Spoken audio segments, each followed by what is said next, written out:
pick your brain and dive deeper into your story. Life was beautiful, butterflies. Where is it going to run? It's going to manifest somewhere in your body, right? Just to feel rested, just to be at peace. This is all the chase about. Anything that happens, I'm going to fix this. How would you describe your life now in 3 words? R.I.P. Yes. Welcome to my podcast, Mindset to Milestones. I'm your host, Nia, and I'm so thrilled to have you join us. This podcast is all about sharing real, powerful stories of incredible individuals who have transformed their pain to power. So the goal of this podcast is to inspire, educate, and encourage each and every one of you to take action in your life by just listening to these stories. So grab a cup of coffee and get comfortable, and let's dive into these amazing stories. The whole point is to grow and conquer our milestones one step at a time.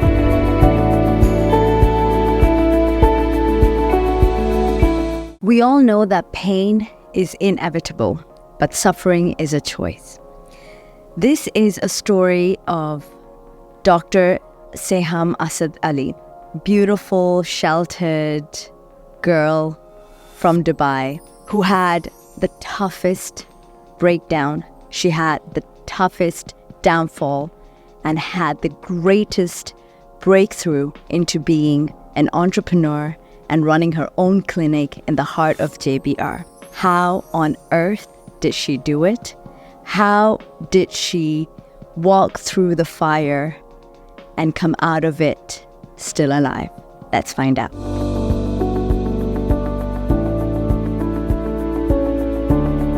So Seham, you have quite the story. From the little that I know, I think there's so much about your journey that truly has inspired me. And this is one of the reasons why I really wanted you on this podcast and to share.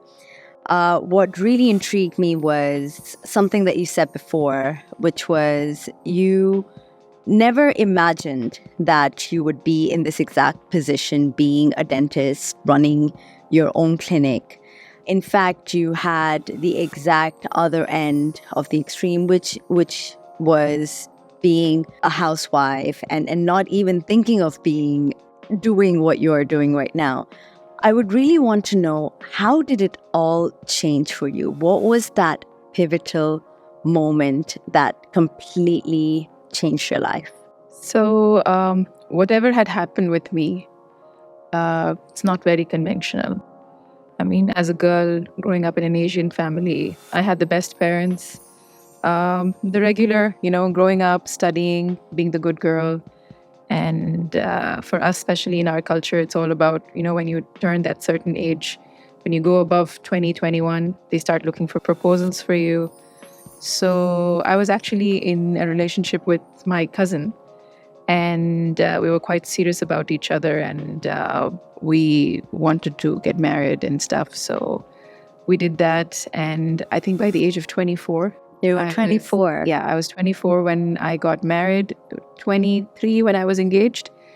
And life was all beautiful, butterflies. Everything was just the way I imagined. I had a fiance turning to be a husband who was so loving. And this is what I wanted from life. Because for me, he was not just my fiance or someone I love. He was my best friend. So to have that person that you can just, without thinking for even a second, go and just vomit all your information about the entire day, what's happening, this happened and that happened, and I was disturbed by this, and this is something that I don't enjoy, and this is something that I love. I mean, anything, every minute detail of my day was so important to him. He would take his own time. He was a very good listener. So he would listen to everything that I would tell him, and it used to be just perfect. So I used to confide in him for everything. It was something that was just, it's like, a piece of puzzle which gets locked into the other. It was just so, we used to blend in so perfectly together. And when I got married to him, I mean, it was like living my dream. I was obsessed with getting married. I still remember having folders in my laptop of what I want to wear for my wedding, what is the kind of henna I'm going to put, what's my look, how's my hair going to be. So every little detail was so important to me. And I planned my own wedding. It was over a year, and it was something that I was waiting for. And I mean, you know how everything is just going in the perfect direction. And 22nd December was the day I got married. And those few days of my life was, I think, the best in my life. Till today, when I go back and, I mean, when I have a thought of it, it's just like as if it was yesterday. And 25th was my wedding reception. And again, that was like, you can say, towards the end of our festivities. And we have a small ceremony in the Asian culture. It's called muklava. But it's just like a dinner which the bride's family gives everyone. Like it marks the fourth day of the wedding. Right. So we had that. It was on the 26th. And everything was perfect. Everything was good. On the 28th, my husband had a plan to go out with his friends and their wives, along with me and him together. But the going with wives part was not working well. So we were like, okay, never mind. We're just gonna, pass this thing. And he was like, okay, I'll just go with my friends and we'll just have some good lunch and we will come back. And they were going to some, like not a hill station, but a little bit away from the city, like a farmhouse or something. And I still remember the night before I was dropping my dad because he was going back to Dubai. So we just went and we dropped him and we were coming back. And he was just like, should I really go? I'm not in the mood. I'm like, it's fine, because he was a person who used to love his friends. He loved his friend circle. So I'm like, anyways, you're going to go back with me to Dubai. He had already found a job in Dubai. And we're like, anyways, after a week, we're going back to Dubai. So it's fine. Like, just have this last time with your friends and just go and enjoy yourself and stuff. And that was it. And the morning that he left the house, we woke up and he was like, I just don't feel like, I don't feel like leaving the house. I don't feel like going. So he was a person who used to always take a shower. I mean, whatever he used to do, he used to just, like, he needs to shower before he leaves the house. And that day, he was just not in the mood. He's like, I don't feel like showering. I'm like, okay, I'm like, if you want, just go, like, it's fine. And then he's like, I'm just not feeling it. And then he just turned his back and he slept. I was like, okay, fine. If you don't want to go, I'm not going to force you. Then I don't know what happened in the next 5-10 minutes. He's like, no, it's not nice. I've made a commitment. Let me just go. And he just got up, he went, he changed, and I just gave him a hug.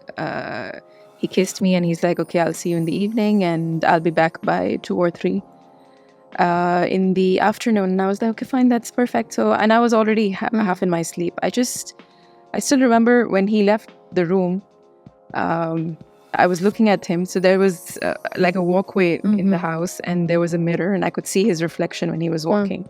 I'm just looking at him and I've never looked at him like this when he's going, And he just had a jacket on, he was just holding it on his shoulder and he just walked past and that's it. I just locked my door. I went back to sleep. Around 11:30, 12, I was at my mom's place that day. So my mom woke me up and she's like, yeah, let's have breakfast, this and that. And I'm like, yeah, probably Ali. His name was Ali. So Ali's going to be on his way back. So let me just have my breakfast and then just drop me to my in-laws. She said, okay, fine. We just got up, had breakfast. And I was like, let me just call him and see where he is. And that was like around 1:30. And then I called him and I was like, hi, what's happening? And he's like, yeah, we're still here. And I'm like, how come? I'm like, you know that we have to go for a dinner, so why don't you leave soon? He's like, don't worry, the way is going to take 1.5 hours or max 2 hours and I'll be home. I'm like, yeah, just make it soon because I don't want to get late and stuff. And I mean, that's the casual conversation we had. I kept my phone. My mom was supposed to go to do her last minute shopping because after a week, we were coming back to Dubai. So everything was all decided. And I was like, you know what, I'm just going to go with you and then just drop me back. And my younger sister, Sarah, she was not in the mood to go to the shopping and all that. So she said, okay, I'll just come with you and I will just stay with you at your place, at your in-laws. So I just came back. I sat, and I just cleaned my room, and I was getting ready for the night because I had to go for a dinner. And took a shower. I came, and I was talking to my sister, and I just fell asleep. And this must be during the afternoon. And when I woke up, I don't know for how long I slept. I still don't remember. But when I woke up, it was like just like I woke up with with a sudden scare. And I'm like, something just doesn't feel right. I was just very uncomfortable when I woke up, and I saw my sister, she was watching TV. And I'm like, is Ali back? And then my sister is like, no, he's not back. And then I just wasn't feeling right. And I'm trying to call his phone. And you know how you just, when there's no network connection, you don't hear any bells or anything. So it was just I'm like, there's something which is not I'm not feeling myself. And then I just ran to my mother-in-law. And I'm like, he's not answering his phone. I'm like, I don't know where he is. I'm like, I'm just not feeling right. I'm like, can you just check with his friends where he is? And she said, okay, let me just check. So she called a few people. And then after a while, maybe 15, 20 minutes, we realized that these people were just not, no one was responsive. And then through somehow we got to know that probably they've had an accident. I mean, there were many things going on, but we couldn't know exactly what's happening. And then I can see all of a sudden my in-laws are just rushing. People are coming in, and my sister-in-law and her husband, they're just finding ways to go and leave and trying to find out the location. And I'm like, what's happening? And no one's telling me anything. I'm just so confused myself that I'm like, okay, what the hell is happening? What has happened all of a sudden that everyone is so chaotic? After an hour, my mom comes in, she comes, and then she's just very upset. And she's she just came and she just sat with me, and she's like, something very bad happened to Ali. And she started crying. And I was like, what do you mean something bad happened?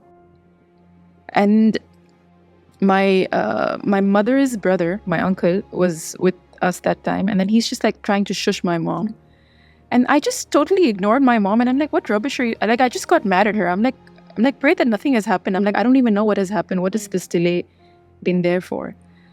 And phone calls, this, that. And I think around 7:38 in the evening, I can see people are just walking inside the house at my in-laws' place. And I can see that people just coming and coming and coming. And I'm like, what is happening? And then, because, it was just not never in my life would I have thought of that, something of that could have happened, or something extreme can happen. And I'm like, okay, what is the worst? I'm like, he must have had an accident. I'm like, he broke a leg, he broke a hand. I'm like, it's okay. Yeah. I just want to see him. Yeah. Okay. That was my desperation. Yeah. And I was like, I just have to see him. And people are coming. And then I see my mom's, all her family is here. Then my dad's brothers are here because everyone was there to attend my wedding. And the families had traveled from Dubai, from different parts of Pakistan. And I'm like, why is everyone here? Why is everyone coming? And then they just come, and then I'm just sitting clueless, and I'm just reading things for his safety, making prayers for his safety. And then my uncle is coming. He's just someone's feeling my head, someone's tapping on my shoulders, and I'm like, I don't know what's happening. I'm just not able to understand what is happening with me. Every time I look at someone, they will just ignore me and they'll just walk out of the room. So too many things. I was dealing with my own thoughts. And around 1:30 in the night, around 11 o'clock, my father-in-law came, and he's like, we need to go. We need to go see him. And I'm like, okay, and they just all the men, his brother, his father, everyone, they just left the house. My sister-in-law's husband, they all left. And I'm like, okay, they're going to come back with him. And at 1:30 in the morning, I just had it. I was like, enough, because I can see people coming. I can see some people crying. I can see, I don't know what's happening. And it's just the fear of the unknown, it's just killing me. I'm like, just tell me. And I remember my aunt, she was holding my hand from one side, and then my uncle was holding me on the other side. My mom was just on the bed. It was just too much for her. She was just lying down And she had her hand like on her forehead, and it was just too much of information for her. And I'm like, just tell me what has happened. I'm like, whatever it is, just tell me. And even that time when I'm telling them to tell me, I don't expect that kind of information that I'm about to receive. And then my sister-in-law, she used to work in a news channel that time. And she came and she told me that Ali is no more. And for that instant, everything changed. Sorry.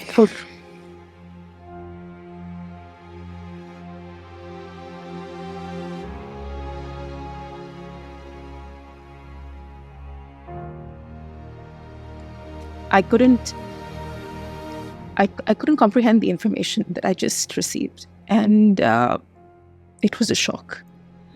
I could see my siblings. I could see everyone. It's funny actually, because my mind just as if it just went into a different zone.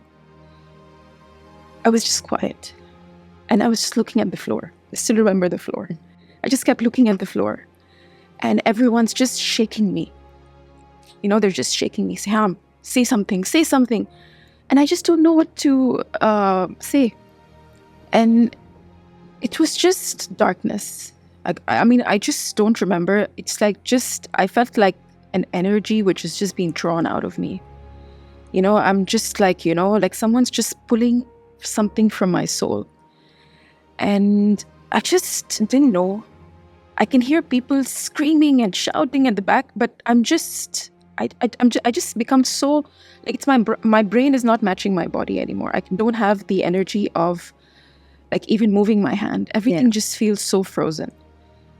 And then after that, I don't know how long that episode lasted for. I still don't remember. Sometimes I ask my siblings, and they were like, yeah, it was around 15-20 minutes. Like, you were just silent. And like people who were I could hear people saying, just make her cry, make her cry, make her cry. And I was just like, you know, sitting dead. Didn't know what to, I had no expression. I didn't know what to say. I didn't know what to, I couldn't utter a single word from my mouth. And the moment I reacted was when I heard my father. And I heard my father's voice. And I've never seen my father cry. It's probably one very old time when he had some issues. But I've never seen my father cry. I've never seen my parents cry. And it's the worst feeling to see your parents in that situation. And I've never seen that. My father has been the strongest, and I've seen him to be, and I have taken that from him. And he had this very, you know, a very weird voice. And then he's like, Seham. And I'm like, yes. And he's like, Ali left us. And I'm like, yeah, he left us. And without me saying anything, my dad was like, just hold on. I'm coming to you right now. And I was like, just come. I don't need anyone. I don't want to see anyone. I just want to be with you. Just come. And I don't know the time. I don't know how things were at that time. Around 4 or 5 in the morning, couldn't sleep obviously. And I just, like, I think I remember my sister-in-law and my mother-in-law, they gave me a Xanax or something just to put me to sleep. And I had a few of his clothes which he had removed. And so I was just hugging his clothes, and I was just sleeping.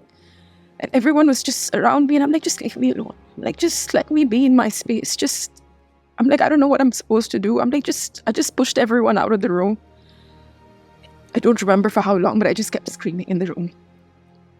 And my mom got worried that they were banging the door. I opened the door. And that night was the hardest to go by. But the only thing I was looking forward to is for my dad to come. And around 7:30 in the morning, my dad and my brother, my younger brother, Asad, because they had traveled back to Dubai, they both came. And he just walked into my room, and I just hugged him.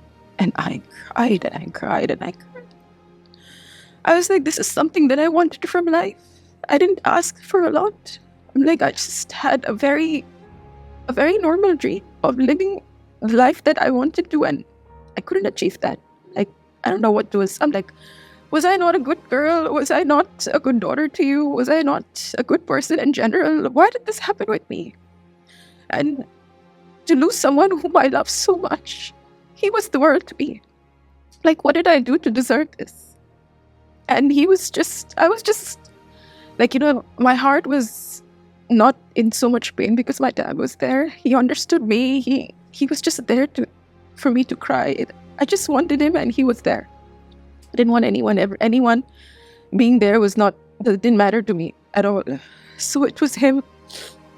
My mom was just like, although she was there for me, but not everyone is very strong with emotions, and my mom was one of those. And she just couldn't deal with the loss herself. So, but my dad was there. For him, it was all about his daughter, about what I was going through, what I am feeling. Then around 11 or 12, they told me that, okay, we're going to receive his remains. And I'm like, I just want to hug him one last time. Like, just one last time. And a very weird fact is I had never seen a dead body before. I mean, I've heard a lot of people dying before that, but I have never, ever, ever seen someone dead in front of my eyes. Probably something that I was always very fearful of. Yeah. And I was like, just let him come. And I'm like, I don't care what. I don't know. I don't even know what has happened to him at this point. I mean, I'm not even in the senses to know what exactly happened for me to lose him. I'm like, I just want to hug him once. Yeah. And they bring him home. So we have these Islamic rituals that obviously we have to go through.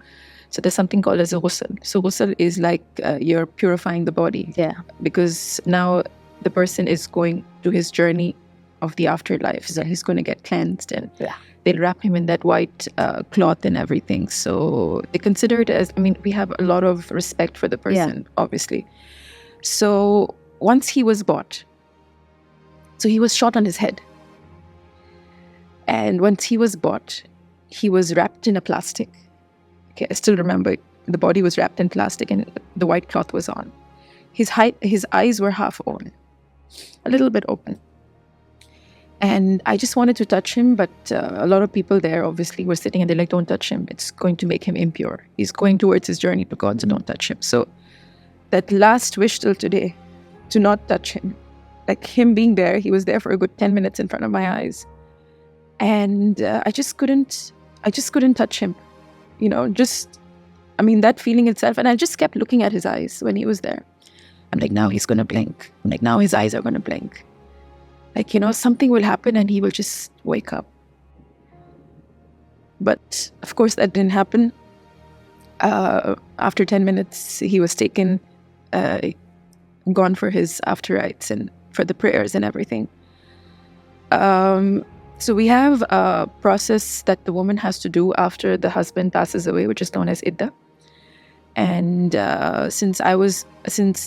obviously I didn't know what all the rituals are at that time. Obviously, it was not something that I knew much detail of. But what people were saying is that if you are to travel, or if you are to not stay in the same place as your husband's house, you need to walk 10 steps after his body. So when they're taking him away, you need to walk 10 steps along with him. Yeah. So I didn't have the energy in my body to do that. Funnily, his room slippers were there. I just wore his room slippers. My dad was holding my hand and he was holding me from my shoulders. And then he walked with me those 10 steps. And he brought me back, and they were just trying to bring me out, but obviously it's too early. Yeah. And then because it was a murder, and it was not just murder for him, it was 5 other people who were shot. Till today, we don't know what has happened. Probably that's something, that's the reason that I have not had a closure for this. I mean, if I knew what had happened, probably I could have made peace with it. Till today, it's a mystery. When I think of it, it brings down all the memories, and it just puts me in the situation, what could have happened? Yeah. For them to get shot on their heads, all of them getting headshot. It was just, till today, I cannot comprehend the fact that this has happened with me. And I was very disturbed the time that this had happened. So my uncle, may God bless his soul in peace, even he's not there anymore. I lost him last year. He was like, let me just take you to the graveyard. Once you will know that he's there, like you will see him, maybe this might, it might be easier for you to make peace with it. I went, I saw him, I saw his grave. I just hugged the grave and I just started crying and crying and crying. This was this was the point of my life where my life had changed to 180. I was the happiest person just 5 days ago. Yeah. Getting married was the goals of my life. And it was like, you know what, done that. And I had never imagined of a life beyond. I was like, yeah, I'm going to be that traditional girl who's going to have a married life, who's going to have probably 1 or 2 kids. Me and Ali used to think about it a lot. He always wanted a daughter first, and I wanted a son, but he was always like, no, for sure, if we're going to have a daughter first. And that's where my life had ended. This is what my life was, and I had never thought anything beyond that. For me, although I was educated to be a doctor, but I never thought of pursuing it as a career. I was like, my education or my literacy is going to be to educate my children. If I need to work, I'll see if it's required down the line, but never had that vision, So when you go through something like this, right, especially when it's loss, and you go through that grief, how was that journey for you to come into acceptance? Because they always say when you lose someone or when you go through grief, the very last stage is when you come into pure acceptance. When and how did that happen, and what did you have to do to get to that point? So, grief is something which is, as long as there's love for that person, grief is never going to go away. I need to forget that person to forget the grief associated with him, and that's not going to happen.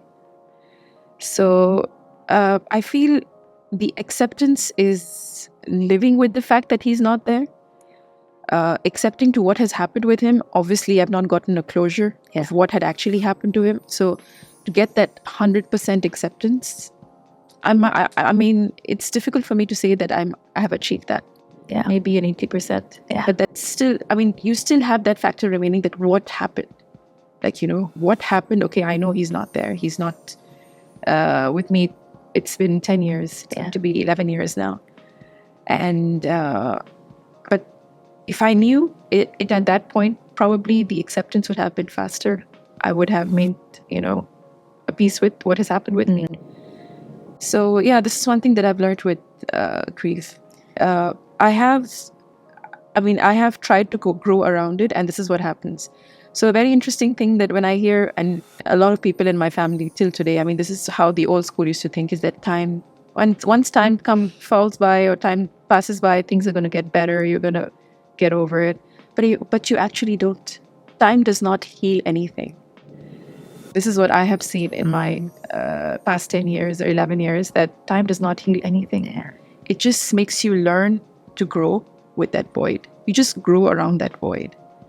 Because that void is there, it's permanent. As long as you love that person, that void's going to always be there. That's so well said. And I can also see that even when you talk about it, whether you realize it or not, the language that you use, you don't even say it in past tense. You say it in present tense. So it's like you are naturally reliving it. Yeah. And perhaps even sharing and talking about this, it's like you said, it's allowing you to grow around. It's taking you back, reliving it and perhaps adding on to that memory through reliving it in some way. So what makes me really curious about this is clearly an experience like this changes a person deeply, right? What changed for you apart from the loss, apart from the reality? What would you say shifted? You said you had a 180 in your life, but how would you describe Seham as a 180 as a byproduct of this event? So definitely, as I had told you, I mean, initially my life goals were different. And the first few months to overcome the loss, again, my dad was my huge pillar of strength. He was there. He had neglected his business. And that few months that he gave me, around 6 or 7 months, those were, I think that is because of what I am today. He had put in his heart and soul. He used to sit with me for long conversations. He used to let me cry. He was not those kind of people, no, just stop crying, stop crying. No, he would let my emotions flow. He would listen to me. He would listen to the most bizarre things, perhaps, that I used to say at those times. And I used to tell him all the feelings that I used to have. I'm like, I sometimes just want to kill myself. I'm like, I just don't know. I don't see any goals in my life. Yeah. And the way he changed my vision about life, he was so well sorted, like as if as if he had been through something, because he had also lost his father at a very early stage in his life. He was 18 or 19. So probably he knew how the loss is and how it is to lose a loved one. So he was like my mentor. He was the one guiding me to overcome this loss. And what was something that he shared that still sticks with you today? He was the eldest of his family. I'm not the eldest, but he was the eldest in his family. For him, he was like, it was easier for him to get over his grief because he had a lot of responsibilities. Because after his father passing away, he was the man of the house. So he said, I never had that time to give myself to grief for the loss of my father. It's because I got so busy in dealing with my responsibilities that it just shifted my thoughts. And this is what I did with myself. I started working. And probably that was one of the best things that I did to myself. I was like, you know what, let me just keep my mind busy, because the more this mind is going to be empty, it's going to be thinking, and I don't want to do that. Definitely there were suicidal thoughts, but I'm a Muslim and I believe that I'm not going to go through this, because this is something which is not allowed in my religion. So I'm not going to go to such an extreme. So I need to find something to ease my brain, and God is there. He's going to help me get through with it. Started working. I had the most loveliest friends, a group of friends that I was working with, and I got back to what I loved doing, was dentistry. And slowly, I was teaching students in their 4th and 5th clinical years. So that developed the sense of giving inside me, because it was like sharing my knowledge. So that used to make me feel very calm, very composed, and very wise. That okay. So that's something that I dedicated most of my energy of my day with it. So that's how that shift started happening. And slowly, I grew into that job. I loved what I was doing. It became like a part of me. And I was working as a part-timer first, because I wanted to see give it a shot. And slowly I had turned it into a full-time job. And I was in the university surrounded with 50, 60 students. And that was like an 8 to 4 grind. And I mean, that's something that I enjoyed doing, and probably shifted my thought. Yeah. I didn't have time much to think of my grief.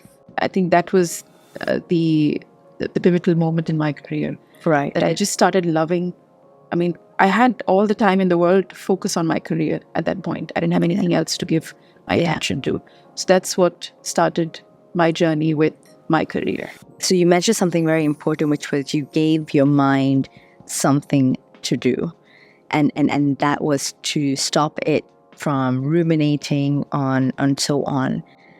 Now, when you look back, compared to how you were back in the day to now, how has your life transformed as a byproduct of that?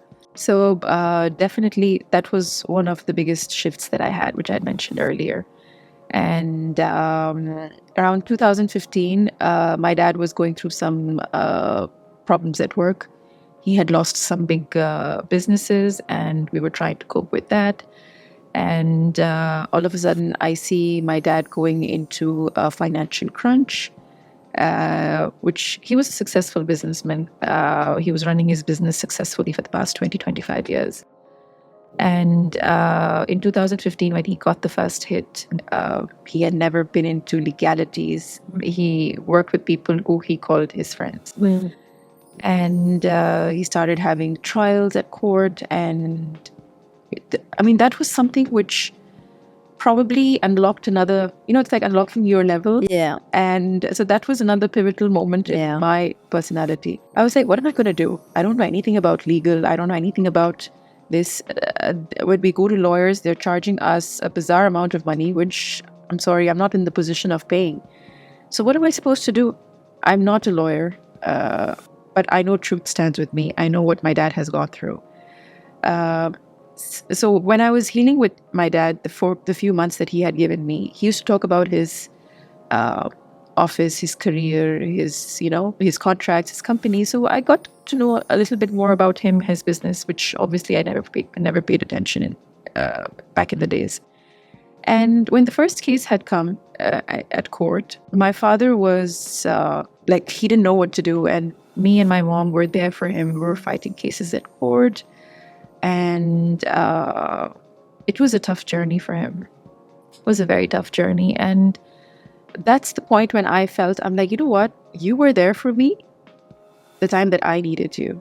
So I'm going to be the daughter that the daughter you need.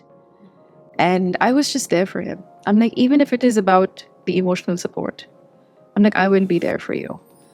My mom was a person who loved her gold, and when it came to her to her husband's issues, she sold off each and everything. She was like, there's nothing more important than the well-being of your father.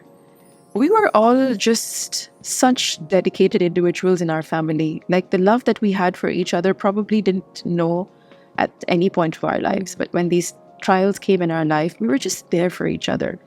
Whether it is financially, emotionally, whether it was my mom, people usually think that, okay, she's the wife, she has to do it anyways. But not everyone has that thought. Some people don't care. Yeah. But my mom was like, no, your dad has given us the life that we've been living the most amazing life. So this is the time that he needs us. So without a doubt, like my dad, each one of us in our house had a brand new car to drive.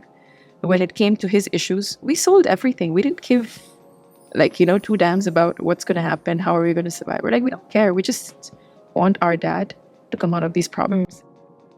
And the time that he fought his first set of trials was around 2.5 months that he was fighting in court. And I was still a part-timer at that time.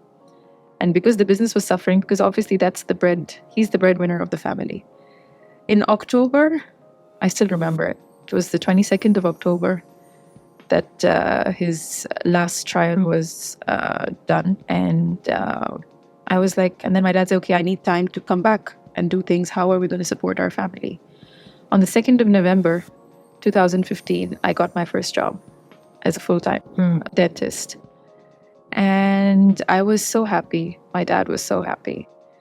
And that's how I started taking it bit by bit of my house responsibility. So I was a person who never thought the money that I'm making is mine.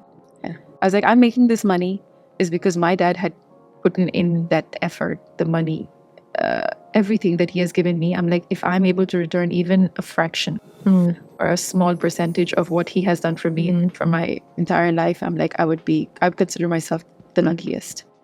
And that's what I did. I used to get my salary on the 25th or 26th of every month. That used to be like our happy day. We used to go for a drive. I used to go to the ATM. I used to pull out my entire salary and I used to just give it to him. And then he would ask me, okay, how much do you need? I'm like, no, I don't need anything. It's fine. I'm going to survive. And then there were days where definitely I'm not having enough money in my pocket, and I would see he would slip in a 50 in my pocket, in my purse, or 100 in my purse, just just take it out. I'm like, it's fine, it's okay, I will survive. Like, it's totally okay. And then from 2015 till 2018, for 3 years, my dad was struggling a lot because he got another hit in 2016. And that was very bad. That was worse than 2015. And his friends that he was working with, they had their own stuff. They had backstabbed him. A lot of things happened with him, which was quite unfortunate. And I was there with him. He was sitting and trying to fight things in the police station. Like, people are coming in, he's trying to have talks with them. And I was sitting at his office, and I was trying to face people at that time. It was me and my younger brother, Asad. My youngest sister was taking care of my mom at home. We were trying to protect her from all these things. We didn't want her to, because already her health was deteriorating after my dad got into these issues. My elder sister was married that time. Another sister of mine, she was in Canada. And my elder brother was back in Pakistan. So it was just the three of us, the three siblings, who were here trying to take care of everything and trying to protect our parents as much as we can. And that's when I never realized it. Probably it's now, times like now, that I sit back and I look and I say, wow, I've been through all that. Like, crap. So the word that comes to my mind hearing this is just resilience. Yeah. I think if there's one thing that is consistent, because when you look at the turn of events, or loss, financial crisis, these are events that directly affect your security and stability in life. And having overcome that, or the ability to walk through that and still stand here and have this chat, just shows the strength and the resilience that you cultivated as a byproduct of that. And that is so commendable, 100%. And now looking at where you are now, which is now being a co-founder of a dental and aesthetic clinic, Aries, in JBR, how do you feel that has shaped you to be the entrepreneur that you are today? My dad was a visionary. I mean, you can already tell my dad was my superhero. He was my ideal. I used to look at him for everything. He was a person who always supported women no matter what. I mean, my brothers can definitely testify for that. And they still say it, that my dad loved his daughters. He used to say, daughters are like paradise. He said, my daughters are my paradise. And he kept us like the queens. And he used to always say that, always believe in yourself, especially the times that we've been through. When people say that, okay, how have you, the question that you have asked me, how has the resilience been? Sometimes being strong is the only option you have. I did not have any other option. It was just like, you know what? I'm a believer in God. I have faith. I do my prayers. I put in my hard work. I went with a bang on face. I'm going to do this. I am going to fight this, and God will help me. This is the mindset that I had when I used to go for my dad's trials, because obviously we couldn't afford a lawyer at that time. So we used to go and fight cases ourselves, me and my brother. So we used to just go. I had a particular chapter in the Quran that I used to always read. It's called Surah Rahman. My dad believed in it a lot. So Rahman translates as mercy. It's God being merciful to you. So I used to read that every time in the morning, especially the days I had to go for court trials. And I used to see things bit by bit coming into my favor. And things were, the beauty of having all the things that I went through was that they used to come with a bang, but they used to leave so easily. If I have a problem, let's say coming in today, in the next week, I'm like, oh, I'm already done with it. There's already a solution to it. So never that I had a problem and I didn't have a solution to it. Gone somewhere, somehow. The problem used to come with its solution. Yeah. So it was something that I felt was a test given by God, making me stronger and stronger each passing day. And every time these trials came, I'm like, you know what? It's nothing. I have been through it. and I will go through this again. So it's more like a confirmation for yourself Yes, every it was- time this happens. Yeah, it was something like you just need to believe in yourself and have that right mindset and give it your best shot. You need to be true. You need to be true to yourself. You cannot, joke around with yourself saying that, okay, you are going to do something, but deep down, you know that, yes. So you can lie to the entire world, but you can never lie to yourself. Exactly. And this is something that my dad had taught me. He's like, his company was very small scale, obviously, but his values were huge. And that's something that I always look up to. I lost him 3 years back now. It's going to be 3 years in August. And I think that also is something which I'm not able to cope up with, because he had passed away due to COVID. And he was in the hospital for 1 month. And the doctors didn't allow me to see him. And I just didn't know what the hell was happening with him. I was like, can someone tell me exactly what's happening with him?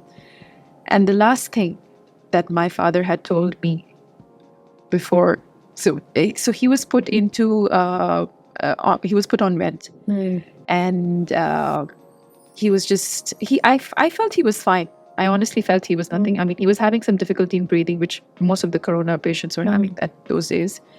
And I don't know, something happened. The doctors just came to him. He usually asks me. I mean, we had grown so close together that we used to always take each other's opinions. He used to call me his grandmother because I used to boss around him so much. And he would never do anything, or I would never do anything without consulting each other. And then he just called me that day, and he's like, they want me to go on ventilator for 7 to 10 days, and I'm going to be fine. Like, they will wake me up in 7 days. And it was just before the Eid that is coming up now. And he had sorted everything, the sacrifices, everything, and everything was done. And just one day before the Hajj day, the Arafat day, he was put on vent. And the last thing that he told me was, I'm going to be okay. I'll be fine. It's just 7 days. Just read Surah Rahman for the chapter of the Quran that he believes in. He's like, just tell everyone to read that for me, and I'll be okay. I was like, but why didn't you? I'm like, what about the consent? I already signed everything. I'm like, you never do things on your own. You always ask me, why did you just sign it? No, finish. The doctors are saying it's important, and I think I need to do this. And I mean, that's it. And I was just quiet, and I just felt so helpless at that point, because I'm like, okay, this is something for him to get better and come out of the hospital. He used to hate hospitals, by the way. Never in his life that he had been in a hospital. And he's like, just read the Surah Rahman for me and I will be okay. 1 month and 11 days passed of him being on vent. I was on the doctors. I had a very bad experience. On the 13th of August, 2021 was his birthday, his 65th birthday. And I couldn't even talk to him because he was in deep sleep. And a few days before that, the doctors had told me they were going to wake him up. I'm like, finish, it's enough. I'm like, just wake him up. They're like, he still has some issues, this and that. I'm like, just do a tracheostomy and wake him up. So they called me to the hospital, and I went, I signed the papers. I begged them. I'm like, just a glance of my father. I just want to see how he looks like. It's been 1 month, I've not seen him. No, sorry, we cannot allow you. This is protocols, there's that. I'm like, okay, fine. Like, Allah Kareem. It was a Monday, 15th of August, 2021. I was at work at that time. And they had told me on the 9th to 14th that they're going to operate him in the morning, 15th morning. So they had called me around 9:20, 9:15, 9:20. And it was the call from the hospital. And I'm like, probably they have done it. And my dad's probably wants to see us. So I just picked up with that excitement. And I'm like, yes. And they're like, yeah, are you Asad Ali Khan's, are you his relative? I'm like, yes, I'm his daughter. And they're like, yeah, we would just like to inform you that he's no more. I'm like, what? Yeah, we were trying. And then they're just talking, and I just can't process the information. For 20 minutes, his heart had stopped. His brain has stopped. For 20 minutes, we're trying to revive him. He's not reviving. So I'm really sorry for your loss. It was just like as if, like a call center call. And again, as if I was taken back all those years when I had heard the news of my husband. And I just didn't know I was sitting alone in my row. And I didn't know, again, I was in that frozen moment. I felt I was just reliving the past. Although I had lost my mom in the middle as well. I had lost my mom in 2020. But for my mom, it was not as hard as my dad and my husband because my mom was with me the night before. She had passed away in her sleep. And I could make my peace with it because she was with me. I saw her. The morning that I went to work, I saw her. Yeah, after a few hours, probably after 4 hours of being into work at 12 afternoon, I got to know my mom's is not with me anymore. But I still had that sense that, okay, I just saw her. Like, it was just a few hours. She was with me. So it was easy for me to, accept her loss. Although, obviously, I can never forget. I mean, the grief is still there, but it was still easier than the other two losses that I had. And for my dad, it was just like, what the hell happened? You told me that everything is okay. Everything is fine. He's going to wake up. Everything's going to be okay. What happened in between? So the doctors were light, which, I mean, I don't know what to say, but I mean, this is not something which I was expecting out of them. I mean, I was his bystander. I had the right to know what was happening with him, whether good or bad. And I was kept in the dark. I don't know what was the reason, but yes, I was. And the moment I saw... So they had to... when I was informed about this, I was at work. And my brother was working in Dubai. I used to live in Fujairah at that point. And the first person I called was my brother. And I told him, and his voice, again, never seen men in my family cry. And then he's like, I'm coming right now. And I just kept the phone. I went home because my sister was at home sleeping. My younger sister, she was alone. And she was not working at that time. And I just went home.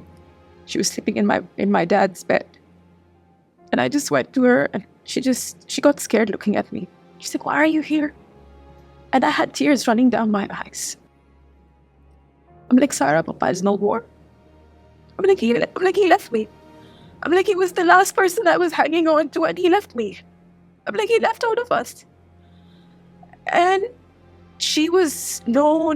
I mean, I can still imagine her screams, no. And then she's just pushing me back. No, this cannot happen with us. This cannot happen with us. I mean, enough. How much to lose? Like, I just cannot. And like, I was mad, I was angry, and I'm like, what did I do? I'm like, first my husband, then my mom, then my dad. I'm like, what have I done to deserve this? Why? I'm like, I don't want to be strong. I'm like, I'm the weakest person. I don't want to be strong. Like, enough. I've had enough. I've had enough of my losses. And people coming in, they're trying to sympathize with me. I'm like, I don't know what to say. I don't know what to do. Like, I'm like, my dad was something that he was this person that I was falling back to. I'm like, who am I supposed to fall back to now? I'm like, who am I supposed to go for my guidance? Who am I supposed to look at when I need someone? I'm like, who's that someone now? What's the last thing you wanted to share in those moments? Like, something has happened and he just comes back. Like, it was just all a mistake. Like, probably they mistaked him for someone else. And my brother came and I still remember my sister and my siblings, we were just hugging each other. They're like, and my brother was there. But like, God will help us, God will help us. And I'm like, I don't know. And I couldn't see the disappointment on all my siblings' face. Like, what are we supposed to do? We were in shock. Like, my dad was everything for us. Like, if we needed anything, it's just, Papa, I want this, Papa, I want this, Papa, I want to go there. Because he was a very influential person back in Fujairah. Anything we need to do, he would get it done for us. We wouldn't have to lift a finger even. And I'm like, what am I going to do of my life? How am I going to go ahead? I'm like, I'm a person who used to earn money, give it to him. I don't even know how to run a house. I've never looked at that side of life. And I was still in denial. And the moment we went to the hospital to receive his body, when I saw him wrapped in a body bag, I just remember falling on the floor, screaming my lungs out. Like, I just wanted to pull my hair. I just wanted to die at that moment. And I was like, this cannot happen with me again.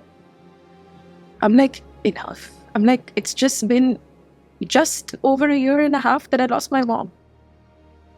And now my dad. And even after my mom, I think it was easier to get over everything because I still had my dad. But losing him was just another rock bottom that I'd hit. And then I'm like, what am I supposed to do after this? And it's the first time that I had seen my brother. My brother was in a different in denial. Like, he was in an in denial, and he was just quiet. He was not reacting. He was not crying. And I started getting worried for him because he's younger to me. And I'm like, someone needs to make him cry. I'm like, someone needs to see what is happening inside him. Because my sister, Exactly what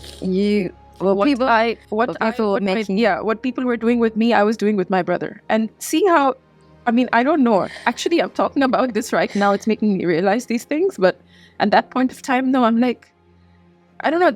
I don't know. God, there's a saying in our religion, I'm sure it's true, that if you are going to suffer a loss of someone close, God gives you the resilience 40 days before their loss.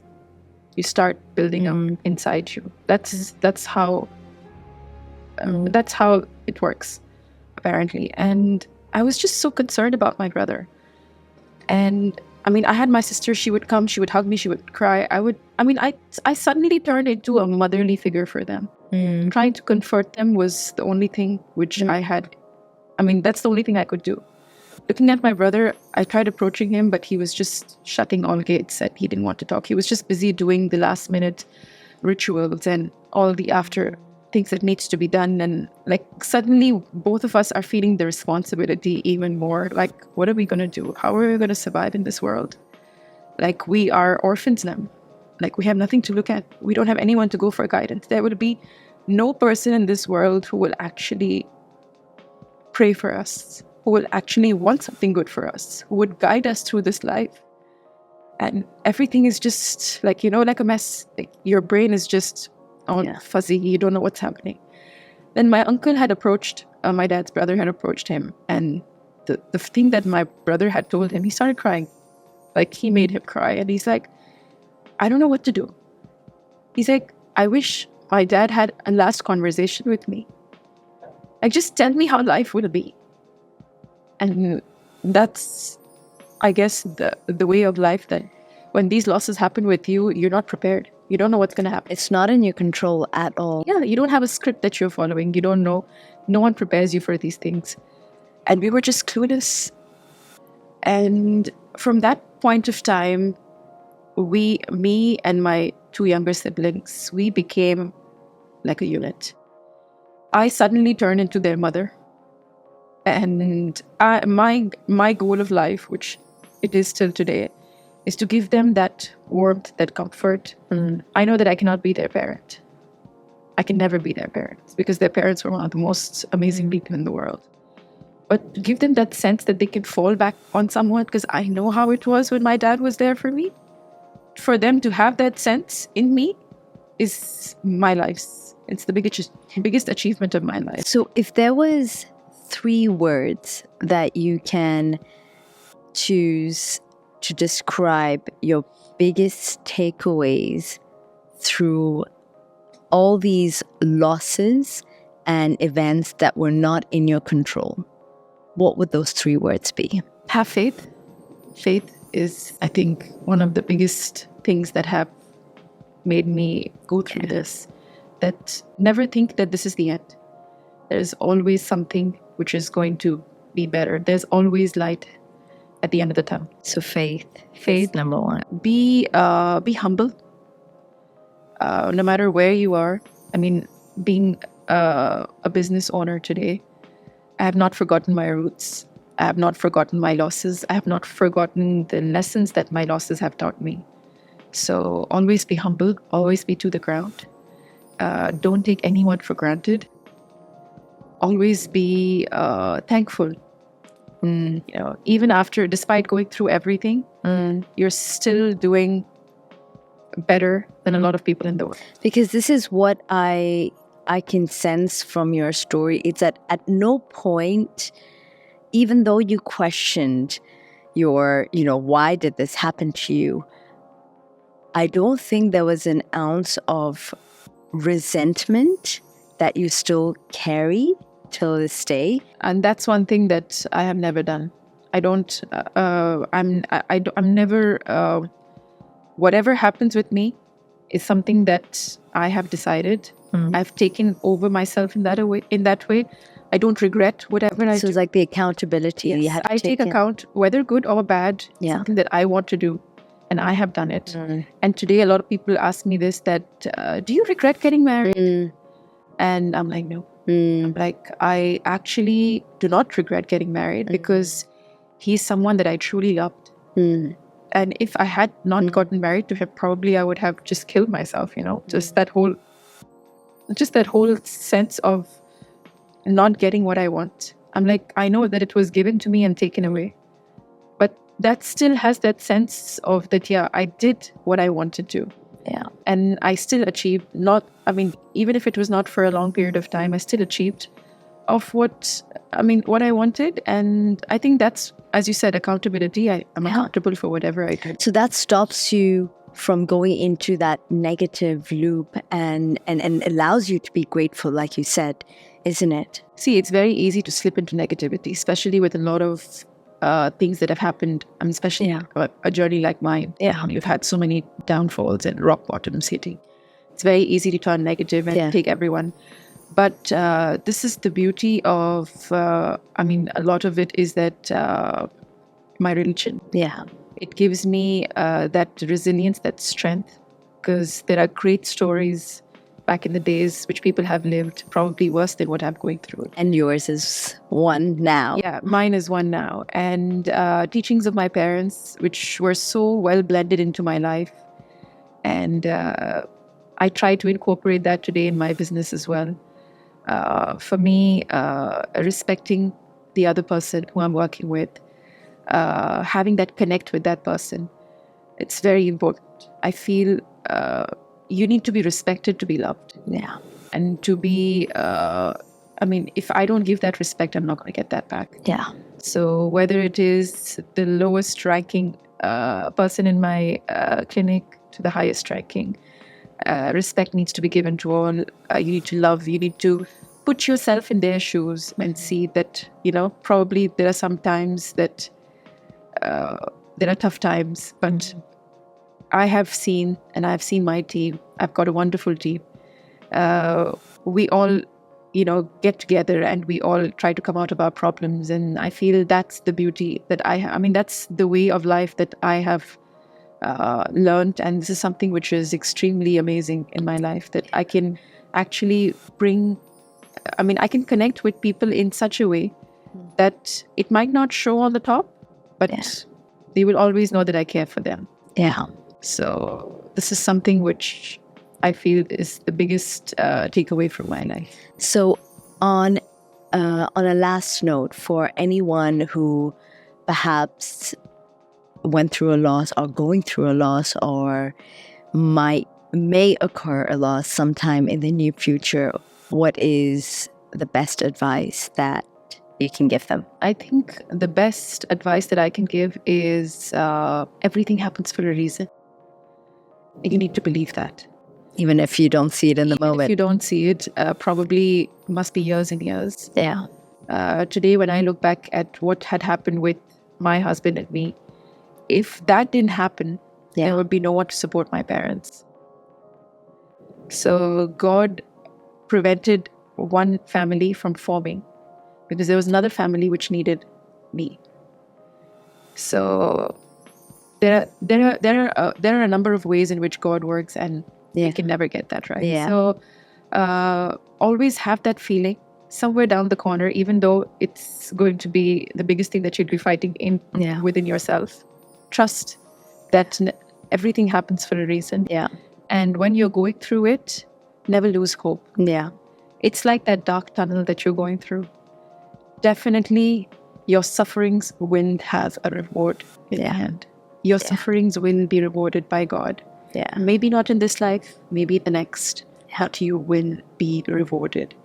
And if you have that mindset that if you are putting your 100% in, you're true to yourself, you're not cheating anyone, you're not a hypocrite, you are not doing anything wrong with anyone, you're not hurting anyone, you're doing your job, you're doing what is need to be done, you're true to yourself, most importantly, and you trust in God, the journey will come to a good and a beautiful end. Now, my last and final question to you. How would you describe your life now in 3 words? Wow. It's very difficult to describe it in 3 words. I feel strong. I feel independent. I feel loved. Even after having so much of things going out around me, I mean, whatever I've been through, I still have a wonderful set of siblings who love me. They respect me. And that's what I am today. I feel I'm a better version of myself after all these incidents that have happened, because it has somehow unlocked those features inside me, which I had never known of.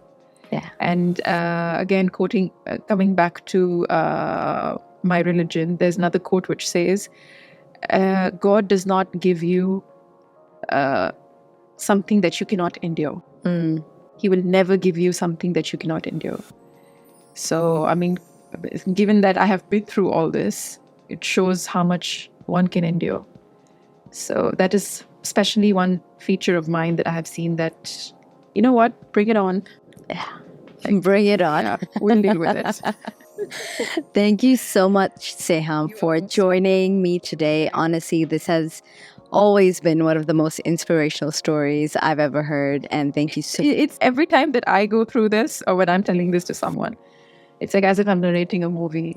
It does. Narrating something which is, like a fictional story. And that's the whole point of this podcast. It's to share these journeys, no matter how big or small, because it's the takeaways that can literally help anybody. Definitely. And I hope and pray that whoever has been listening to this and whoever listens to it in the future can understand the power within themselves and can work on themselves even better. Thank you so much for joining me, Dr. Seham. This is the very first episode of my podcast, Mindset to Milestones, and I could not think of a better person to have as a first guest. So thank you so much. Thank you so much for having me. It's been a pleasure.